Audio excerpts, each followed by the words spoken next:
가감법을 이용한 연립방정식의 풀이. 가감법이란 한자어로 더한다는 의미의 가와 뺀다는 의미의 감을 사용하여 두 1차 방정식을 변끼리 더하거나 빼서 한 미지수를 없앤 후 연립방정식의 해를 구하는 방법을 말해요. 중1 과정의 미지수가 한 개인 1차 방정식에서는 등식의 위대한 성질에 의해 구하는 미지수를 좌변으로, 상수는 우변으로 이항하여 해를 구할 수 있지만 연립방정식에서는 미지수가 두 개이므로 이와 같이 구할 순 없고 두 미지수 중에서 하나를 변끼리 더하거나 빼서 한 미지수를 소거해야 되죠. 그래서 이를 가감법이라고 불러요. 가감법을 이용한 연립방정식을 풀 때는 다음과 같은 순서로 하면 됩니다. 1. 두 미지수 중에서 어느 것을 없앨 것인지 정해야 해요. 2. 없애려는 미지수의 개수의 절대값이 같아지도록 두 식의 적당한 수를 곱해야 합니다. 없애려는 미지수의 절대값이 같다면 상관이 없지만 절대값이 다르다면 반드시 같게 만들어야 해요. 그렇게 해야만 가감법을 적용할 수 있으니까요. 3. 위에서 구한 두 식을 변끼리 더하거나 빼서 한 미지수를 없앤 후 1차 방정식을 풀어요. 두 미지수에서 한 미지수의 방정식으로 바뀌므로 미지수가 한 개인 1차 방정식의 해를 구할 수 있게 됩니다. 4. 3에서 구한 해를 두 방정식 중 간단한 식에 대입하여 다른 미지수의 값을 구하면 됩니다. 이 순서 중에서도 중요한 부분인 2번과 3번 과정에 대하여 자세히 살펴볼게요. 없애야 할 미지수의 개수의 절대값이 같을 경우에 미지수의 개수의 부호가 같을 때는 이 두 식을 빼면 한 미지수가 없어지게 되고 미지수의 개수의 부호가 다를 때는 이 두 식을 더하면 한 미지수가 없어지게 됩니다. 그래서 부호가 같으면 빼야 하고 부호가 다르면 더해야 하는 것이죠. 이것을 잘 기억해 두어야 해요. 예를 들어 다음과 같은 연립방정식이 있을 때 미지수 x의 절대값이 같기 때문에 이를 없애는 것이 낫겠죠. 또한 미지수 x의 개수의 부호가 다르기 때문에 없애기 위해서는 이 두 식을 변끼리 더하면 되지요. 그래서 다음과 같이 변끼리 더하면 6y는 6이 되고 따라서 y는 1이 됩니다.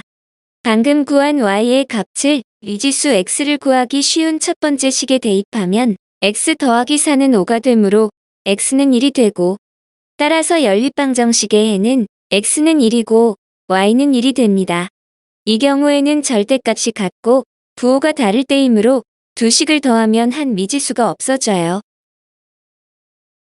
다음 연립방정식에서는 미지수 y의 절대값이 같기 때문에 이를 없애야 하고 또한 미지수 y의 개수의 부호가 같기 때문에 없애기 위해서는 이 두 식을 변끼리 빼면 되지요. 그래서 다음과 같이 변끼리 빼면 3x는 3이 되고 따라서 x는 1이 됩니다. 방금 구한 x의 값을 미지수 y를 구하기 쉬운 두 번째 식에 대입하면 마이너스 1 더하기 3y는 5가 되므로 y는 2가 되고 따라서 연립방정식의 해는 x는 1이고 y는 2가 됩니다. 이 경우에는 절대값이 같고 부호도 같기 때문에 두 식을 빼면 한 미지수가 없어져요. 이번에는 없애야 할 미지수의 개수의 절대값이 다를 경우에 미지수의 개수의 절대값이 같아지도록 등식의 양변에 적당한 수를 곱해야 해요. 곱하여 절대값이 같아졌을 때 앞의 경우와 마찬가지로 부호가 같으면 빼고 부호가 다르면 더해서 한 미지수를 없애면 됩니다. 예를 들어 다음과 같은 연립방정식에 대하여 차례대로 기억식, 니은식이라고 하면 없애야 할 미지수를 편의상 y로 정할게요. 두 식의 y 개수를 같게 하기 위하여 2와 3의 최소 공배수인 6을 이용하여 기억식에는 3을 곱하고 니은식에는 2를 곱하여 정리하면 다음과 같아요. y 개수의 절대값이 같고 부호가 다르므로 미지수 y를 없애기 위해서는 이 두 식을 더하면 되죠. 13x는 26이 되므로 x는 2가 되며 방금 구한 x의 값을 바로 위에 있는 두 식 중에서 간단한 식에 대입해도 되겠지만 적당한 수를 곱하기 이전의 식이 좀 더 간단하기 때문에 니은 식에 대입하는 것이 낫겠죠. 4 빼기 3y는 1이 되고 마이너스 3y는 마이너스 3이 되므로 y는 1이 됩니다. 따라서 연립방정식의 해는 x는 2이고 y는 1이 됩니다. 이처럼 미지수의 개수의 절대값이 다를 때에는 적당한 수를 양변에 곱하여 절대값을 같게 만든 후 부호가 같으면 빼고 다르면 더하여서 한 미지수를 없앨 수 있어요.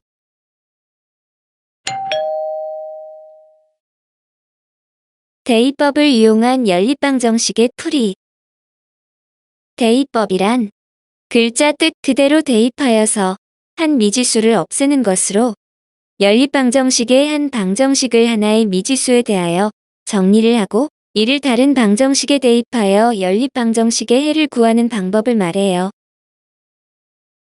대입법을 이용한 연립방정식의 풀이의 순서는 다음과 같아요. 1. 두 방정식 중에서 y는 x의 식 또는 x는 y의 식에 꼴인 한 방정식을 다른 방정식에 대입하여 1차 방정식의 해를 구하면 되고 2. 1에서 구한 해를 y는 x의 식 또는 x는 y의 식에 꼴인 한 방정식에 대입하여 다른 미지수의 값을 구하면 됩니다.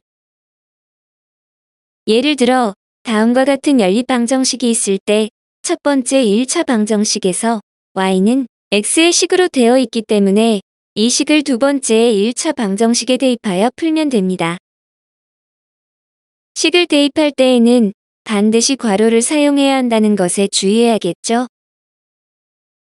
3x 더하기 2괄호 2x 더하기 3괄호는 마이너스 1이 되고 괄호를 풀어서 전개하면 다음과 같고 이를 정리하면 7x는 마이너스 7이 되므로 따라서 x는 마이너스 1이 됩니다. 방금 구한 x의 값을 첫 번째 식에 대입하면 y의 값을 구할 수 있어요. y는 2 곱하기 마이너스 1 더하기 3이므로 y는 1이 됩니다. 따라서 구하는 연립방정식의 해는 x는 마이너스 1이고 y는 1이 됩니다. 가감법과 대입법을 정리해보면 연립방정식을 풀 때에는 두 가지 방법 중에서 편리한 방법을 선택하여 풀이하면 됩니다. 하지만 방금 본 예제처럼 하나의 1차 방정식이 한 미지수에 대하여 정리가 되어 있다면 대입법을 이용하여 풀이하면 쉽겠죠. 이를 굳이 가감법을 이용하기 위하여 식을 변형할 필요가 없으니까요. 마찬가지로 가감법으로 풀 수 있는 문제를 굳이 대입법으로 풀기 위해서 변형할 필요도 없어요. 때때로 서술형 문제에서 가감법 형식으로 주어진 문제를 대입법으로 풀어야 한다면 변형하기 쉬운 하나의 방정식을 선택하여 한 미지수에 대하여 정리한 후 풀어야 하는 경우가 있어요.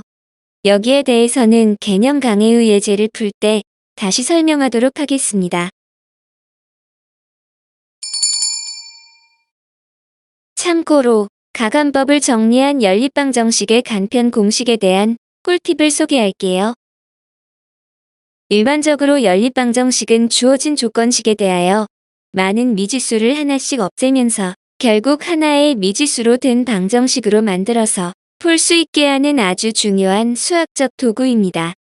다행히 적당한 수를 곱하지 않은 채 가감법을 사용할 수 있다면 좋겠지만 적당한 수를 곱한 후 더하거나 빼야 한다면 이는 계산상 번거로운 단점도 될 수 있어요.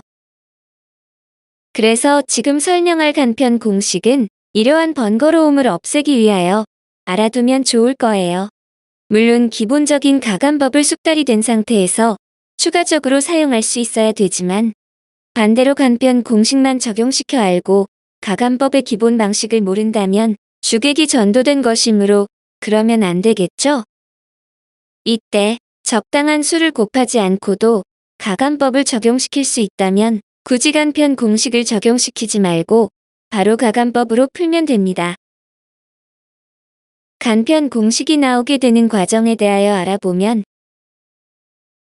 다음 연립방정식에서 편의상 y의 값을 없애기 위하여 기억식에는 1을 곱하고 니은식에는 b를 곱하면 다음과 같아요. 절대값이 같고 부호도 같기 때문에 변기를 빼면 되지요.